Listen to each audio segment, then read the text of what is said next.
E aí, pessoal, iniciando mais uma aula. Hoje o nosso tema, então, é gestão do tempo em sala de aula. Qual é o objetivo dessa aula?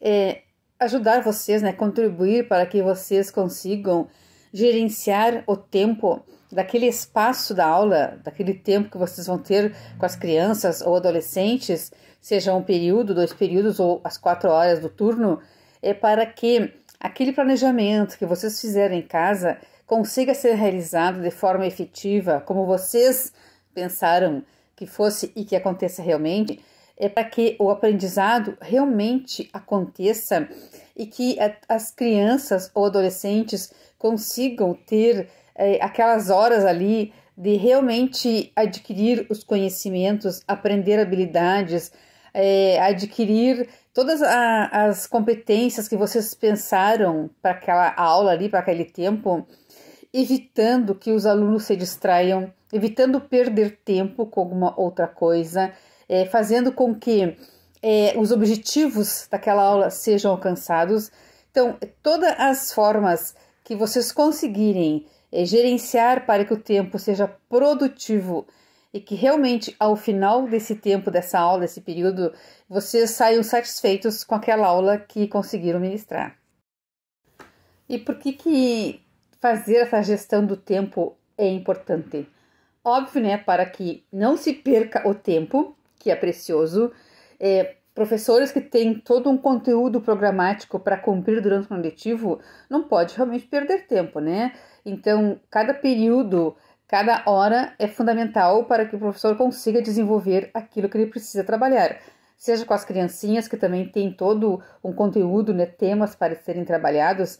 Então, gerenciar esse tempo de forma efetiva e eficaz é importante até mesmo para as crianças, Porque, com certeza, as crianças, no momento que percebem na aula que o tempo está sendo ocupado e que elas estão sendo chamadas para o conhecimento, que elas estão sendo desafiadas para o novo, elas vão se motivar. E aí, então, está a questão do engajamento, Uma aula bem trabalhada, uma aula com gestão do tempo bem eficaz, traz a turma e os alunos para aquela prática, para aquela sala de aula e faz com que realmente a coisa aconteça.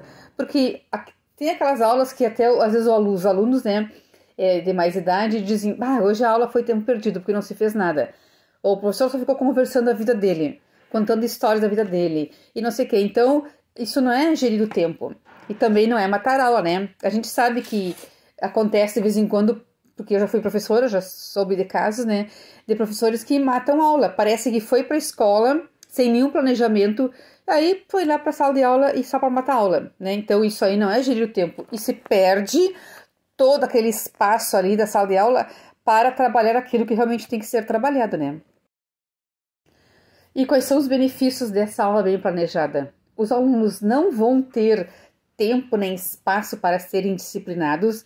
Os alunos não vão criar distrações, porque se tu planejar bem em casa, tu vai planejar a aula para que o tempo seja ocupado do início, meio e fim. Ocupado, sem espaços para alunos se moverem e gerarem disciplina, gerarem conflito, Então, o tempo bem gerido é aquele que o professor ocupa do início, no meio e no fim, até a aula acabar. Então, é importante, como eu falei, então, para o aluno ver que aquela aula está sendo foi bem planejada, está sendo bem ocupada, que aquela aula é importante e que ele não vai ver ali brecha para poder sair fora do contexto, Ele vai continuar engajado no que a turma está fazendo e no que o professor quer.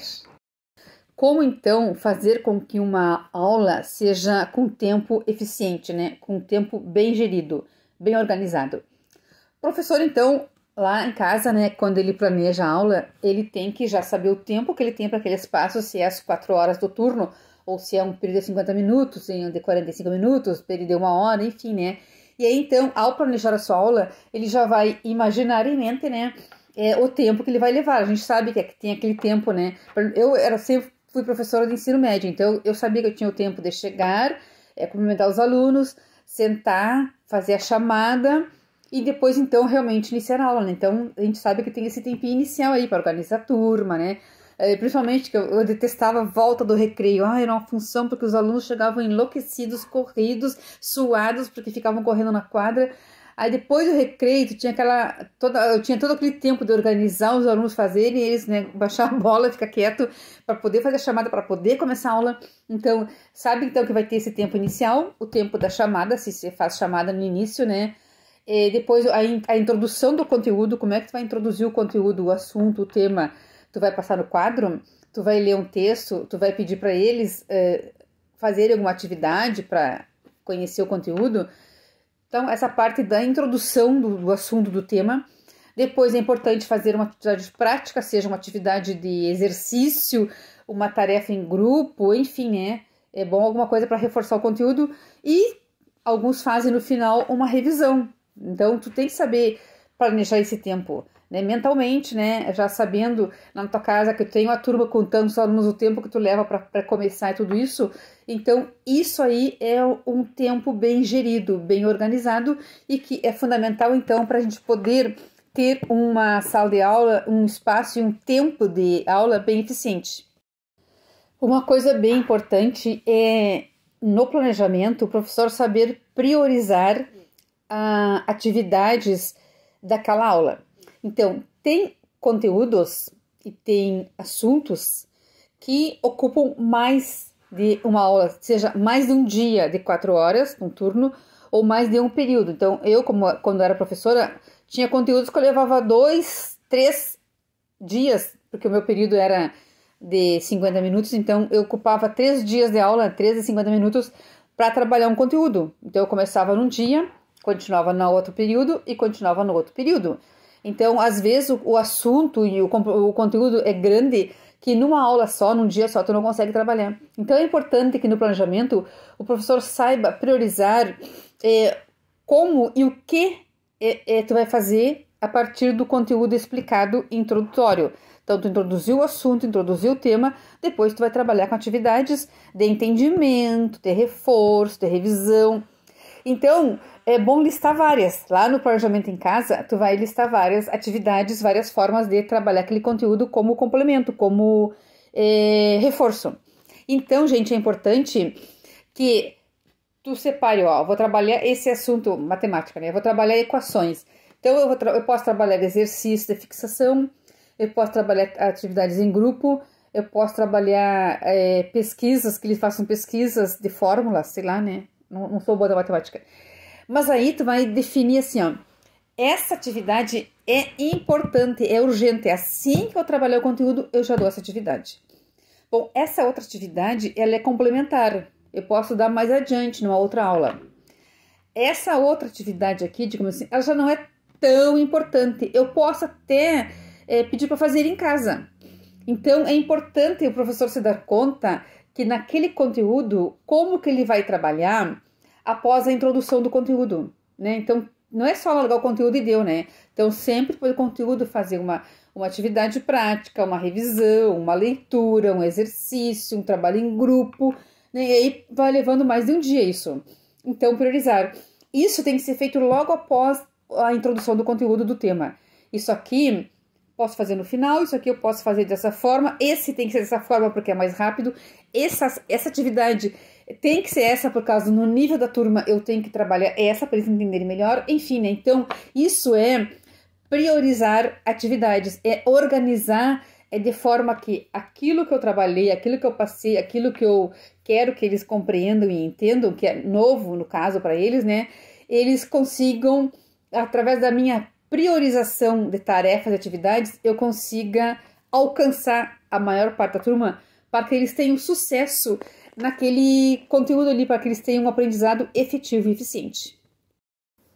E se vocês forem fazer várias atividades após a introdução do conteúdo, é importante que vocês tenham técnicas, formas de fazer a transição entre uma atividade e outra. Por exemplo, após o conteúdo iniciado ali, ou eu expliquei, eu mandei eles lerem, sei lá, né?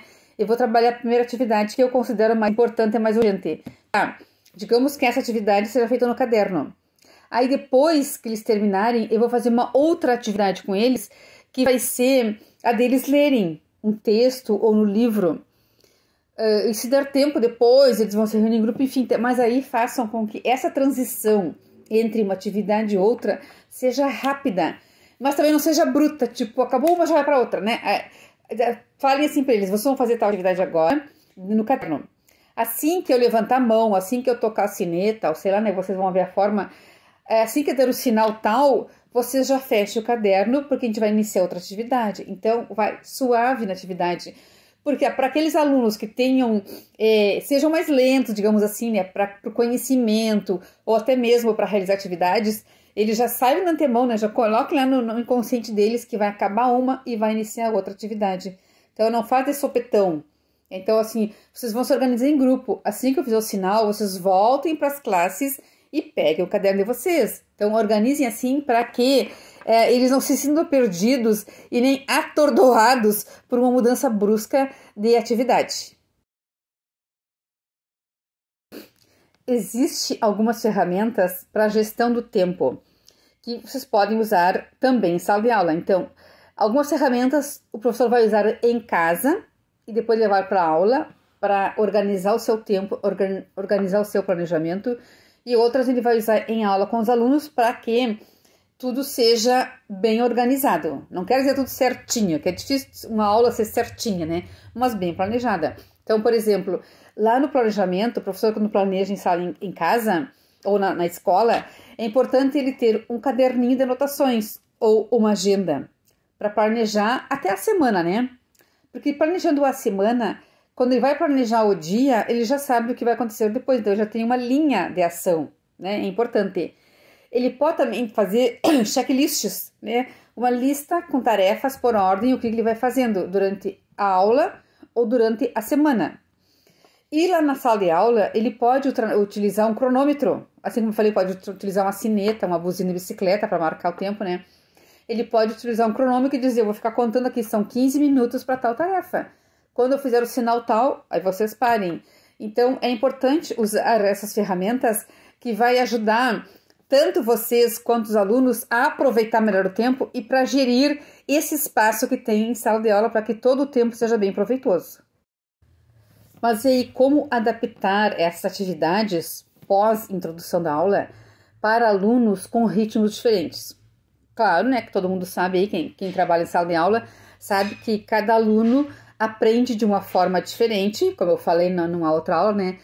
Uns aprendem aquilo que estão vendo, outros aprendem o que escutam, outros aprendem aquilo que o professor se movimenta, enfim, né? Bem, então, é importante ao planejar a aula e ao dar as atividades e tarefas de reforço para o aprendizado, o professor saiba que alguns alunos vão fazer mais rápido, porque aprendem mais rápido, porque são mais ágeis, raciocinam mais rápido.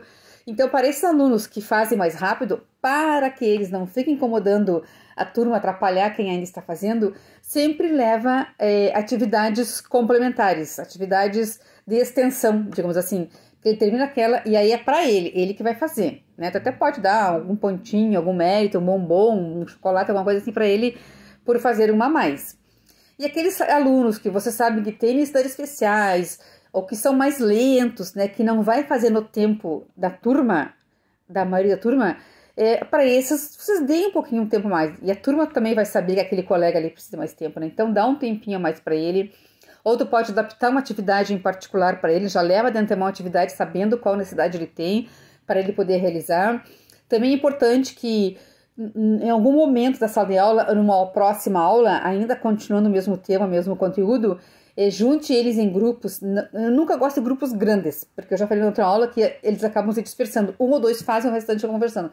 Então, grupos de 3, no máximo 4, dependendo da turma, juntem alunos para ajudar os colegas.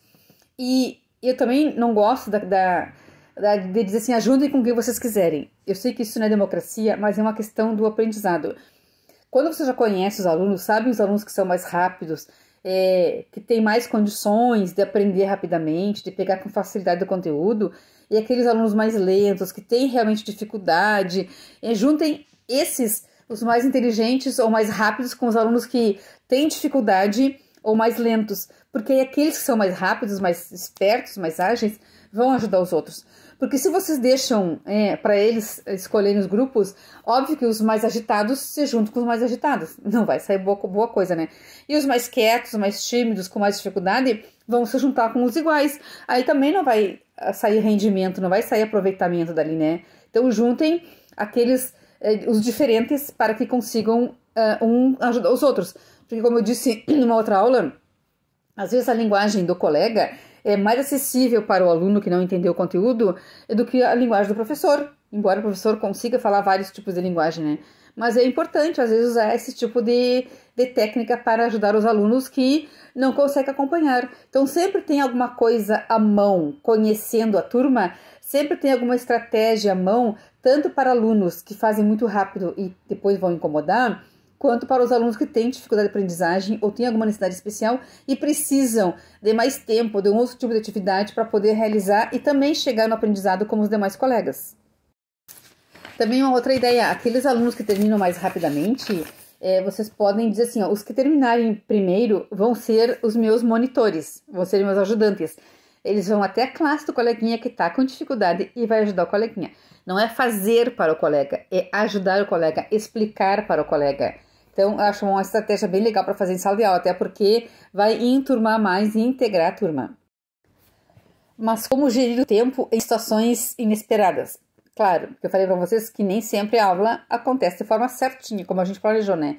Então, às vezes acontecem situações inesperadas, algum aluno lá passou mal, algum aluno está rebelde, está indisciplinante, algum está desafiando, incomodando, ou às vezes bate alguém na porta, chega alguém para dar um aviso na sala de aula, ou chama o professor lá para atender alguém, alguma coisa que não estava no planejamento. Aí assim que acaba isso, que o professor foi chamado, ou se alguém entrou na aula e parou o tempo da aula, após terminar isso, revisem, partam da onde vocês pararam. Digo assim, ó, bem, continuando, vamos continuar nossa aula da onde a gente parou. Aqui, se era uma tarefa em grupo ou exercício, pronto, podem continuar onde pararam, né? Revisem. Se acontecer alguma coisa que não tem como continuar, a gente não sabe o que pode acontecer, né? Aí vocês têm que ter sempre na manga o plano B. Encurtar aquela sala de aula, aquele conteúdo, aquela tarefa para que termine rápido, né? Para resolver a situação. Ou trocar a tarefa. Não deu certo, incomodaram, se estressaram, se bateram boca, sei lá, alguma coisa, então troquem a tarefa. Então tem que ter, conhecendo já a turma, né? O que pode acontecer mais ou menos, já tem um plano B. Se não der certo isso, eu faço aquilo. Mas o professor sempre conhece bastante técnicas para pegar uma outra na hora, se não dá certo aquela que tu fez, né? Mas é importante que a aula está fluindo bem, aí houve uma interrupção. Então, se possível, assim que acabar a interrupção, que foi resolvido o assunto, retornem aonde pararam, tá? O professor tem que ter o controle. O professor tem que chamar os alunos para si, dizer, pronto, vamos retomar da onde a gente parou. Paramos aqui, tá? E então, esse caso que o professor tenha que se ausentar para atender alguém ou algum aluno fora da sala de aula, diga para os demais. Enquanto isso, vocês ficam revisando o que está aí ou fiquem terminando o exercício, que quando eu voltar a gente vai corrigir. Então, tenha controle da situação mesmo quando acontece alguma coisa inesperada. Bem importante que após o término de cada aula, ali na escola mesmo ou quando chegar em casa, que o professor faça sempre uma revisão e um ajuste do tempo de sala de aula. Então, eu planejei minha aula assim, assim, assim, mas depois lá na aula não aconteceu como planejei. O que deu errado? A atividade tal não deu certo, a atividade tal demorou mais do que eu esperava, a troca de uma atividade para outra ocorreu com muita turbulência, o conteúdo que eu expliquei não chegou bem na forma como eu esperava até eles. Então, vai pensar, olhar aquele planejamento e aquilo que tu esperou daquela aula, vai pensar e ver se deu certo ou não. Se tudo ocorreu legal, ótimo, continua o planejamento assim. Agora, se alguma coisa não deu certo, perceba em qual ponto ali não deu certo, de acordo com o que tu planejou, e mude para as próximas aulas. Então, se é a questão da forma como o conteúdo do tema foi exposto, não atingiu a turma, não gostaram, não motivou, muda. Muda o planejamento para um outro tipo de metodologia para a próxima aula, uma outra didática, uma outra ferramenta. Se ao trocar de uma atividade para outra, os alunos ficarem em tumulto, não quiseram mais fazer outra, muda a estratégia. deixa um tempo mais curto para eles se ocuparem mais, ou muda a forma do sinal de mudar de uma para outra, enfim, vocês vão saber avaliando como foi aquela aula para poder gerir melhor o espaço e o tempo nas próximas aulas, né? Eu li uma pesquisa da OCDE que fala que os professores brasileiros gastam, em média, do seu tempo de aula, 20% para manter a disciplina dos alunos e 12% falando de outras questões que não é o conteúdo, assunto a ser trabalhado. Então, gente, olha, do tempo que o professor tem na sala de aula, 32% é gasto com coisas que não tem nada a ver com o aprendizado do conteúdo. Claro que disciplina tem a ver com aproveitamento. O aluno que disciplinar não aproveita, não aprende, né? Mas o professor, então, tem que procurar gerir da melhor forma possível para que não aconteça indisciplina. Então, como eu falei na primeira aula das regras, né? As regras, cumprir as regras, cobrar, né? Manter o foco, motivação, engajar os alunos, trabalhar em parceria com a orientação da escola, com a direção da escola, isso é importante, para que esse tempo aí seja o máximo possível, de preferência 100% do tempo, ocupado com conteúdo, assuntos pertinentes ao ensino-aprendizagem, para que os alunos realmente tenham sucesso efetivo ao final do ano letivo. Então essa pesquisa aí traz um dado bem preocupante para a gente, que todo mundo que trabalha com sala de aula, está nativa, tem que repensar, né? E para encerrar então essa aula, gente, eu sugiro assim que vocês, para diversificarem as atividades, as tarefas, busquem na internet, no Google, vários tipos de técnicas, de dinâmicas que vocês podem adaptar para a sala de aula, de acordo com o nível da turma de vocês, série, idade, enfim, né, o conteúdo, e fazerem aulas diversificadas. Mais adiante, numa outra aula, eu vou trabalhar com vocês as metodologias ativas, vou trabalhar com vocês as ferramentas do Google, vou trabalhar ferramentas tecnológicas, enfim, né? Vou dar bastante sugestões de aulas diferentes, mas vocês podem também buscar outras para que as aulas sejam mais dinâmicas, mais motivadoras e isso, obviamente, traga o engajamento dos alunos que a gente tanto quer para que o aluno otimize mais o tempo e a gente consiga sair da aula satisfeita porque o nosso planejamento foi realizado a contento. Tá ok aí? Até a próxima aula. Beijão!